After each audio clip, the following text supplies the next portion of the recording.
پارہ 18 میں اور بھی کچھ آیتیں ہیں جس میں بخشش کا ذکر ہے۔ یہ سورہ نور کی آیت ہے، آیت نمبر 26۔ بسم اللہ الرحمن الرحیم۔ الخبیثات، خبیث عورتیں ہیں، للخبیثین، خبیث مردوں کے لیے، والخبیثون، اور خبیث مرد ہیں، للخبیثات، خبیث عورتوں کے لیے، والطیبات، اور پاکیزہ عورتیں ہیں، للطیبین، پاکیزہ مردوں کے لیے، والطیبون، اور پاکیزہ مرد ہیں، للطیبات، پاکیزہ عورتوں کے لیے، اولئک، یہی لوگ ہیں، مبرؤون، پاک، مما، اس سے جو، یقولون، وہ کہتے ہیں، لہم، ان کے لیے، مغفرۃ، بخشش ہے، ورزق، اور رزق ہے، کریم، عزت والا۔ کس کے لیے مغفرت اور بخشش ہے؟ آیت کو سمجھیں گے، ٹرانسلیشن دیکھتے ہیں پہلے۔ خبیث عورتیں خبیث مردوں کے لیے ہیں، اور خبیث مرد خبیث عورتوں کے لیے ہیں، اور پاکیزہ عورتیں پاکیزہ مردوں کے لیے ہیں، اور پاکیزہ مرد پاکیزہ عورتوں کے لیے ہیں۔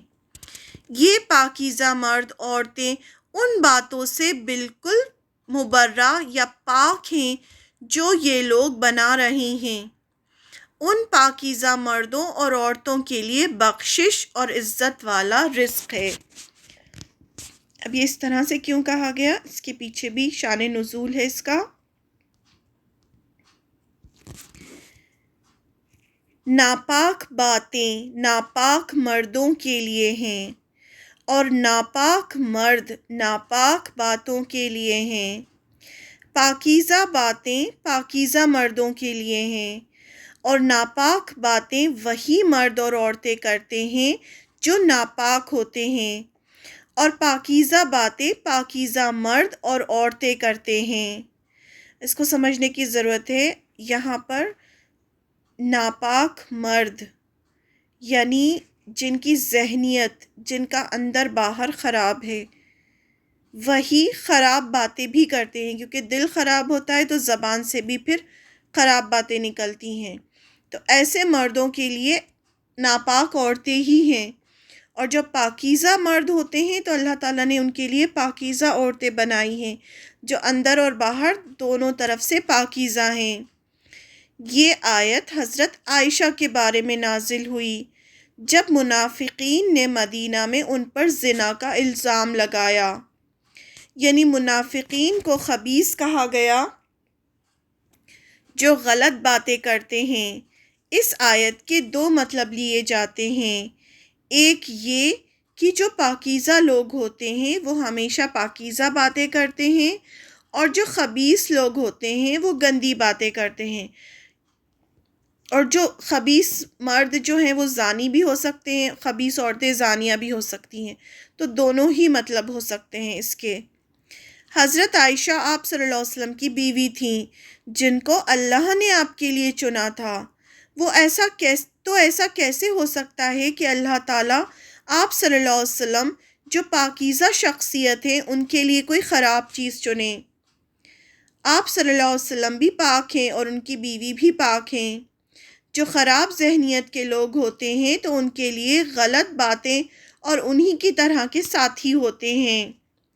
مومن تو پاک ہوتے ہیں اندر اور باہر دونوں سے، اور جو یہ جھوٹا الزام لگا رہے ہیں اس سے حضرت عائشہ بالکل پاک ہیں۔ ایسے پاکیزہ مردوں اور عورتوں کے لیے اللہ کے پاس بخشش اور پاکیزہ رزق ہے۔ جو رنج اور تکلیف حضرت عائشہ کو منافقین کی باتوں سے ملا ہے وہ بھی ان کے لیے مغفرت کا سبب بن جائے گی۔ حضرت عائشہ جو آپ صلی اللہ علیہ وسلم کی بیوی ہیں وہ جنت عدن میں بھی آپ کے ساتھ رہیں گی۔ اللہ تعالیٰ نے خبر دی اس کی۔ ایک بار اسیر بن جابر بن عبداللہ حضرت عبداللہ کے پاس آ کر کہنے لگے، آج میں نے ولید بن عقبہ سے بہت ہی اچھی بات سنی۔ فرمایا، مومن کے دل میں پاک باتیں اترتی ہیں اور وہ ان کے سینے میں بس جاتی ہیں، پھر وہ اسے زبان سے بیان کرتا ہے۔ وہ باتیں کیونکہ بھلی ہوتی ہیں، بھلا سننے والے اسے اپنے دل میں بٹھا لیتے ہیں۔ پھر آپ نے اسی آیت کی تلاوت فرمائی۔ تو اس حدیث سے بھی ظاہر ہوتا ہے کہ یہاں خبیث اور پاکیزہ جو کہا گیا ہے، تو خبیث کا مطلب ہوتا ہے زانی بھی ہو سکتا ہے، زنا کرنے والا، فحاشی، اور اوپر سے جس کا دل خراب ہو، جس کی زبان خراب ہو۔ اور پاکیزہ کون ہوتا ہے؟ جس کی دل اور زبان دونوں پاک ہو، اور مومن ہمیشہ پاک ہوتا ہے۔ تو مومن کو چاہیے کہ اس کی دل اور زبان دونوں پاک رہیں، یعنی ہمیں یہ الاؤڈ نہیں ہے کہ ہم اپنی زبان سے گندی باتیں کریں، یا کسی کے لیے جھوٹا الزام لگائیں، یا اپنی زبان اور اپنے دل میں کوئی گندی باتیں سوچیں، کیونکہ مومن ہمیشہ پاک ہوتا ہے۔ تو یہاں پر اللہ تعالیٰ نے حضرت عائشہ کے لیے فرمایا کہ جو خبیث عورتیں ہیں وہ خبیث مردوں کے لیے ہیں، اور خبیث مرد خبیث عورتوں کے لیے ہیں، لیکن پاکیزہ عورتیں پاکیزہ مردوں کے لیے ہیں، اور پاکیزہ مرد پاکیزہ عورتوں کے لیے ہیں۔ یعنی آپ صلی اللہ علیہ وسلم بھی پاک ہیں اور ان کی بیوی بھی پاک ہیں، اور انہی کے لیے ہے اللہ کی بخشش اور رزق کریم، یعنی ایسے سب لوگ جو پاک ہوتے ہیں ان کے لیے مغفرت بھی ہے اور رزق کریم یعنی جنت بھی ہے۔ تو جنت حاصل کرنے کے لیے یہاں سے ہمیں ایک اور بات پتہ چلتی ہے کہ دل اور زبان دونوں کا پاک ہونا بھی بہت ضروری ہے۔ سورہ نور کی ہی آیت نمبر 33 ہے، اس میں بھی مغفرت کا ذکر ہے، اس لیے ہم یہ آیت بھی پڑھیں گے۔ بسم اللہ الرحمن الرحیم۔ وَلْيَسْتَعْفِفِ، اور ضرور پاک دامنی اختیار کریں، الَّذِينَ، وہ جو لا یجدون، نہیں وہ پاتے وسعت، نکاح کی، حتیٰ یہاں تک کہ یغنیہم غنی کر دے انہیں، اللہ من فضلہ اپنے فضل سے، والذین، اور وہ جو یبتغون چاہتے ہوں، الکتاب آزادی کی تحریر، مکاتبت، مما اس میں سے جن کے ملکت مالک ہیں، ایمانکم دائیں ہاتھ تمہارے، فکاتبوہم تو مکاتبت کر لو ان سے، ان اگر علمتم جانو تم، فیہم ان میں، خیرن کوئی بھلائی، وآتوہم اور دو انہیں، ممالی مال سے، اللہ کے، الذی وہ جو، آتاکم اس نے دیا تمہیں، ولا اور نہ، تکرہو تم مجبور کرو، فتیاتکم اپنی باندیوں کو، علی البغاء بدکاری پر، ان اگر، اردنا وہ چاہیں، تحصناً پاک دامنی، لتبتغوا تاکہ تم تلاش کرو، عرض الحیات الدنیا، عرض سامان، الحیاتی زندگی کا، الدنیا دنیا کی، ومن اور جو کوئی، یکرہن مجبور کرے گا انہیں، فإِنَّ تو بے شک اللہ، من بعد اکراہہن ان کو مجبور کرنے کے، غفورٌ بخشش کرنے والا، رحیم نہایت رحم کرنے والا ہے۔ یہاں 3-4 باتیں کہی گئی ہیں اس آیت میں، اس کا ترجمہ دیکھتے ہیں۔ اور وہ جو نکاح کی وسعت نہیں رکھتے، پہلی بات وہ پاک دامنی کے ساتھ رہیں، یہاں تک کہ اللہ اپنے فضل سے انہیں بے نیاز کر دے، یعنی جب تک وہ نکاح کی وسعت نہیں پاتے، جب تک وہ پاک دامنی اختیار کریں۔ اور تمہاری ملکیت کے غلام باندیوں میں سے جو مکاتبت کا معاہدہ کرنا چاہیں، ابھی ہم اس کو سمجھیں گے کہ یہ کیا ہوتا ہے، اگر ان میں بھلائی دیکھو تو ان سے مکاتبت کا معاہدہ کر لیا کرو۔ اور مسلمانوں، اللہ نے تمہیں جو مال دے رکھا ہے اس میں سے ایسے غلام باندیوں کو بھی دیا کرو، اور اپنی باندیوں کو دنیاوی زندگی فائدوں کے لیے بدکاری پر مجبور نہ کرو جبکہ وہ پاک دامنی چاہتی ہوں، اور جو کوئی انہیں مجبور کرے گا تو ان کو مجبور کرنے کے بعد اللہ ان باندیوں کو بہت بخشنے والا بڑا مہربان ہے۔ اب اس کو ہم تھوڑا الگ الگ کر کے دیکھیں گے تو ہمیں سمجھ میں آئے گا۔ پہلا اس کا جو پارٹ ہے آیت کا، اور وہ جو نکاح کی وسعت نہیں رکھتے وہ پاک دامنی کے ساتھ رہیں، اللہ کا حکم ہے۔ اگر کسی کے پاس مہر دینے کے لیے مال نہیں تو وہ پاک دامنی اختیار کرے، یعنی بدکاری میں نہ پڑے، وہ یعنی زنا سے دور رہیں جو کبیرہ گناہ ہے۔ اگر کنٹرول نہیں کر سکتے خود کو تو روزے رکھیں، یہ ہمیں حدیث سے پتہ چلتا ہے۔ اگر کوئی شخص نکاح کرنے کی قدرت رکھتا ہو تو اسے نکاح کر لینا چاہیے۔ آپ صلی اللہ علیہ وسلم کا فرمان ہے کہ اے نوجوانوں، تم میں سے جو شخص نکاح کی طاقت رکھتا ہو اسے نکاح کر لینا چاہیے۔ نکاح نظر کو نیچی رکھنے والا، شرمگاہ کو بچانے والا ہے۔ جسے طاقت نہ ہو تو وہ لازمی طور پر روزے رکھے۔ آپ نے فرمایا، زیادہ اولاد جس سے ہونے کی امید ہو اس سے نکاح کرو تاکہ نسل آگے بڑھے۔ میں تمہارے ساتھ دوسری امتوں پر فخر کرنے والا ہوں اپنی زیادہ تعداد کے لیے، یہ بھی حدیث ہے۔ اگر نکاح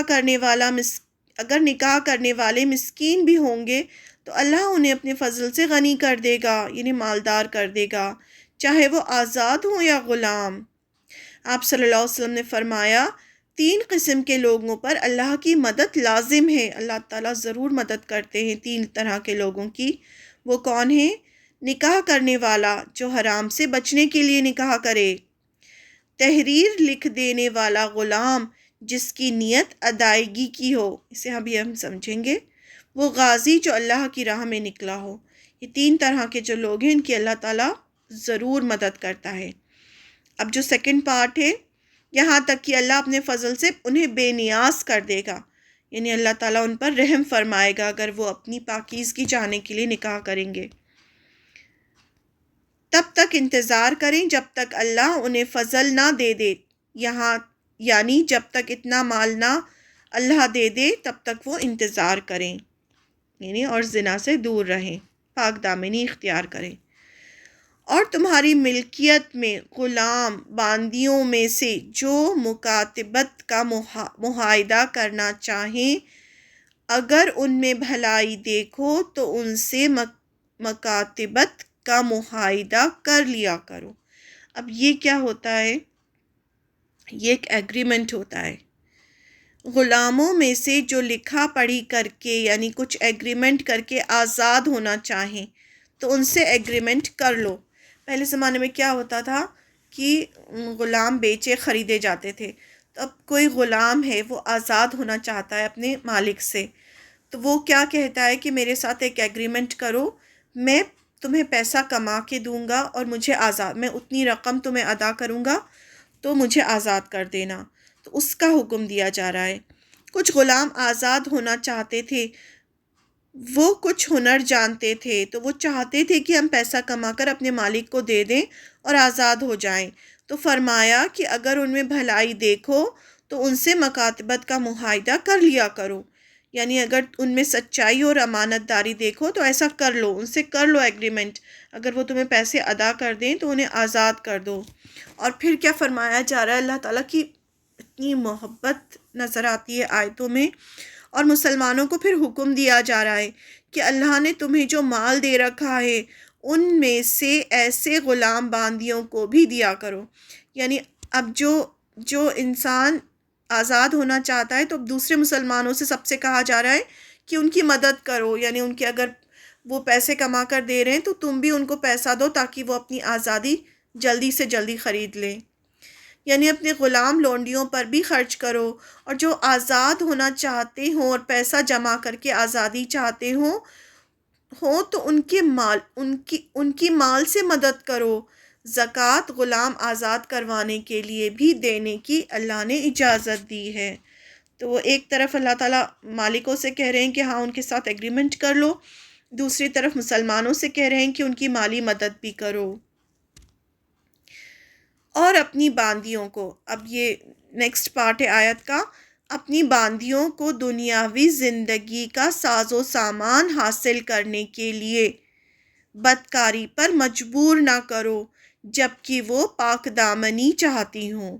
اب کچھ لوگ ایسے تھے، کچھ منافقین اپنی لونڈیوں سے زبردستی بدکاری کروا کر پیسے کماتے تھے، یعنی ان کو زبردستی مجبور کرتے تھے زنا کرنے پر، اور ان سے جو پیسے ملتے تھے وہ بتایا جا رہا ہے کہ دنیاوی زندگی کا ساز و سامان حاصل کرنے کے لیے ان سے بدکاری پر مجبور مت کرو، مطلب انہیں مجبور نہ کرو۔ وہ اگر پاک دامنی چاہتی ہیں، اگر وہ ایمان لے آئی ہیں اور وہ زنا سے دور رہنا چاہتی ہیں تو ایسے کام ان سے مت کرواؤ۔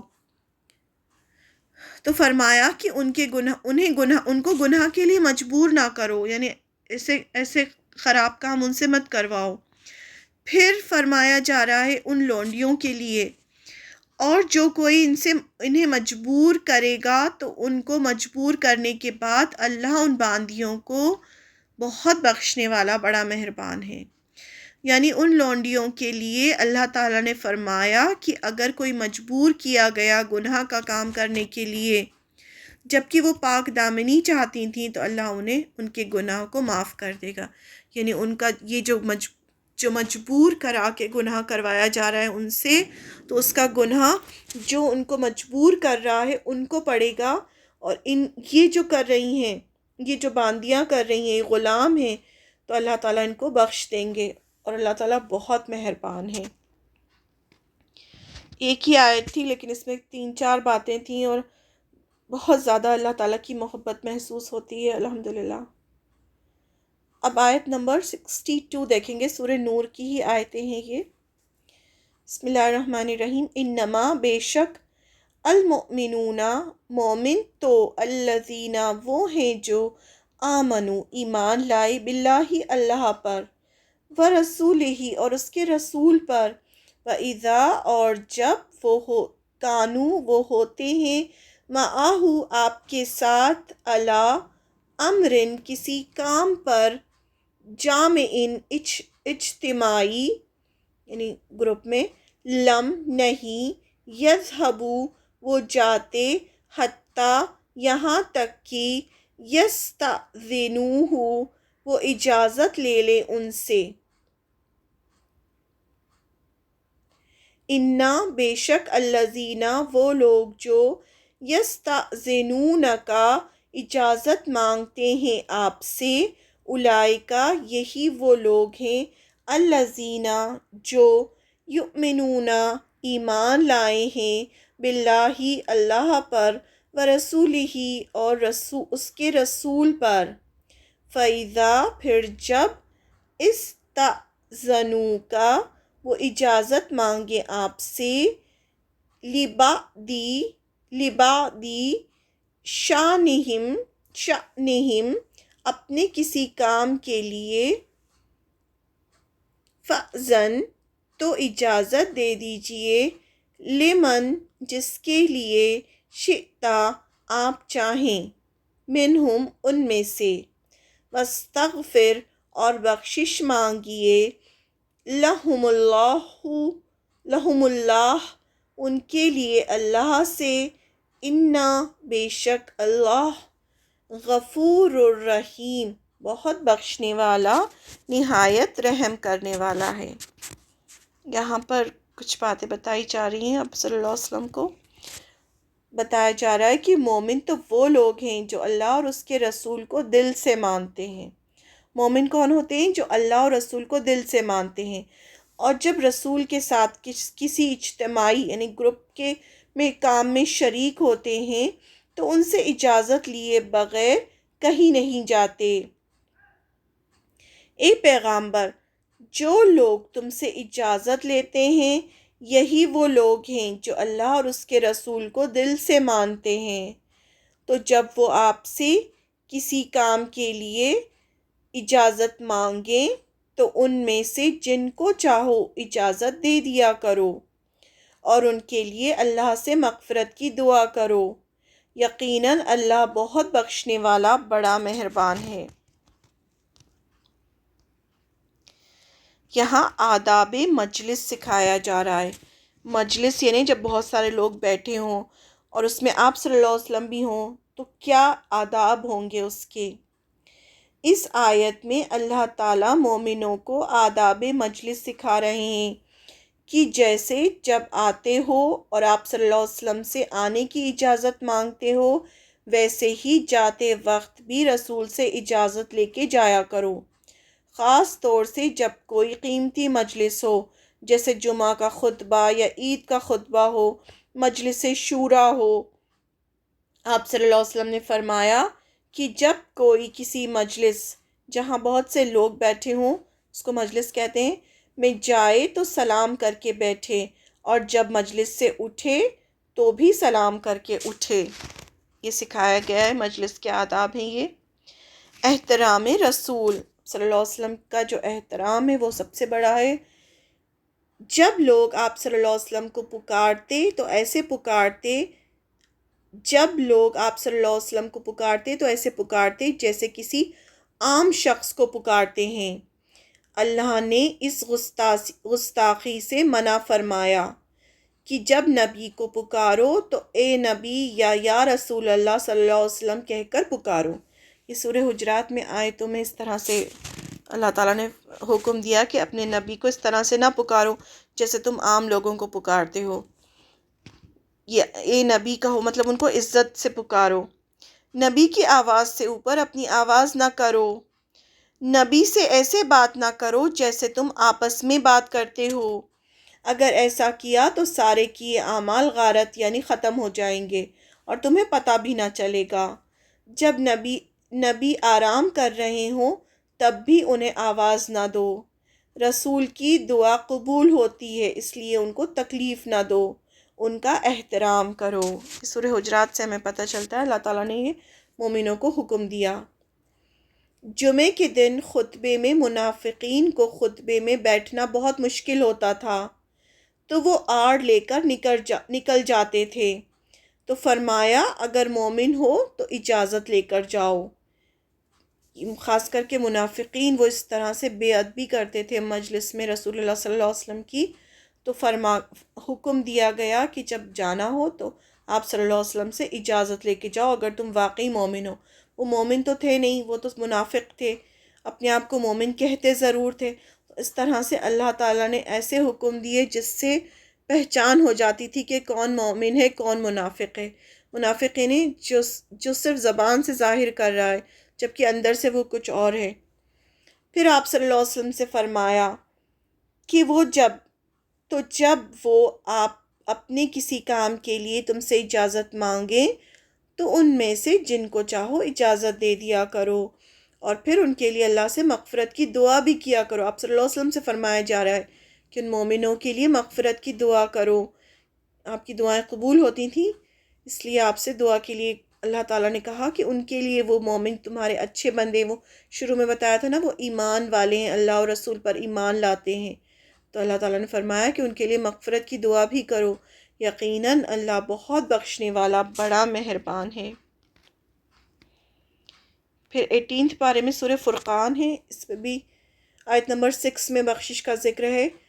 بسم اللہ الرحمن الرحیم، قل کہہ دیجئے انزلہ نازل کیا ہے اسے الذی اس نے جو یعلم جانتا ہے سرا چھپی بات کو فی السماواتی آسمانوں میں والارضی اور زمین میں انہ بے شک وہ کانا ہے وہ غفور الرحیم بہت بخشنے والا نہایت رحم کرنے والا۔ کہہ دو کہ یہ کلام تو اس اللہ نے نازل کیا ہے۔ یہ قرآن مجید کس نے نازل کیا ہے؟ اس اللہ نے جو ہر چھپی ہوئی بات کو پوری طرح جانتا ہے، آسمانوں میں بھی اور زمین میں بھی۔ بے شک وہ بہت بخشنے والا بڑا مہربان ہے۔ یہاں خبر دی جا رہی ہے کہ اللہ کا کلام ہے یہ، اور اللہ کی صفت بتائی جا رہی ہے کہ وہ کون ہے جو ہر چھپی کھلی بات کو جانتا ہے، پوری طرح جانتا ہے، چاہے وہ آسمان میں ہو چاہے زمین میں ہو۔ اور پھر اللہ کی صفت بتائی جا رہی ہے کہ وہ بہت بخشنے والا بہت مہربان ہے۔ کافر کہتے تھے کہ یہ قرآن جھوٹ ہے، آپ صلی اللہ علیہ وسلم نے اسے خود سے گڑھ لیا ہے، تو فرمایا کہ یہ کلام تو اس اللہ نے نازل کیا ہے جو ہر چھپی ہوئی بات کو پوری طرح جانتا ہے، آسمانوں میں بھی اور زمین میں بھی، یعنی جو بھی ان کے دل چھپاتے ہیں، جو کچھ وہ کر رہے ہیں، اللہ تعالیٰ کو ہر چیز کا علم ہے۔ پھر یہ توبہ کیوں نہیں کرتے اور اللہ کے آگے کیوں نہیں جھکتے؟ بے شک وہ بہت بخشنے والا بڑا مہربان ہے۔ یعنی اللہ تعالیٰ تو ہر چیز جانتا ہے، اور یہ قرآن مجید کس نے نازل کیا ہے؟ یہ اللہ نے نازل کیا ہے۔ تو اگر کوئی اس طرح کی بات بھی کر رہا ہے اور اگر وہ اللہ کے آگے توبہ کر لیتا ہے اور ایمان لے آتا ہے، تو یاد دلایا گیا کہ اللہ تو بہت بخشنے والا بڑا مہربان ہے۔ یعنی گناہوں کے بعد بھی اللہ کی یہ دو صفتیں، اگر انسان توبہ کر لے، اللہ پر ایمان لے آئے اور اپنی اصلاح کر لے اور عمل صالح کرنا شروع کر دے، یعنی اچھے اچھے کام کرنا شروع کر دے، اللہ کو راضی کرنے کی کوشش کرے، تو اللہ بہت بخشنے والا بڑا مہربان ہے۔ یہ 18 پارے میں بس یہیں تک تھیں آیتیں بخشش کی۔